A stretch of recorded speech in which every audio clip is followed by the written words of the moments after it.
Today marks 23 years since the September 11th terror attacks. And today, the nation pauses to remember the nearly 3,000 lives taken when hijacked planes crashed into the World Trade Center and Pentagon. And of course, that field in Pennsylvania there. So many personally experienced the events that forever changed the course of history, and they've shared their stories of unthinkable horror.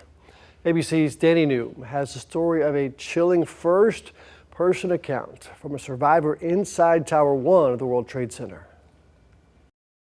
Understandably, most of us will never forget the sight of the Twin Towers falling on September 11th. And wouldn't you know it, we decided to hold the seminars on September 11th.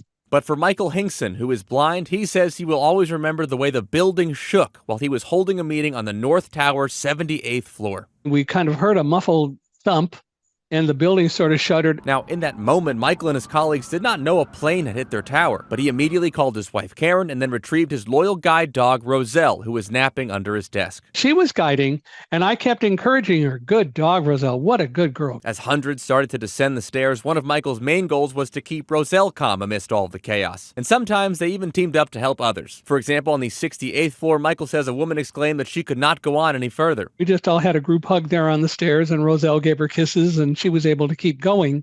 And then on the 37th floor, Michael says he and Roselle were even offering comic relief. It got quiet again, and I was going, oh my gosh, somebody's going to blow it here. So I just said, hey, everybody, my name's Mike. I'm blind. I got a guide dog. Don't anyone worry. If the power and lights go out, Roselle and I are offering a half-price special to get you out today only.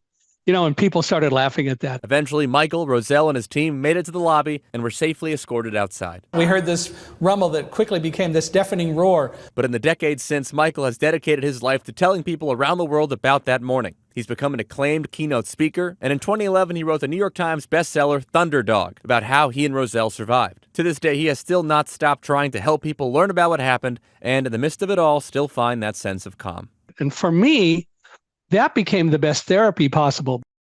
Roselle sadly passed away in 2011, but Michael continues to spread her story. In fact, he actually just released a new book a few weeks ago called Live Like a Guide Dog. I know I certainly want to be more like Roselle. In New York, for ABC News, I'm Danny New.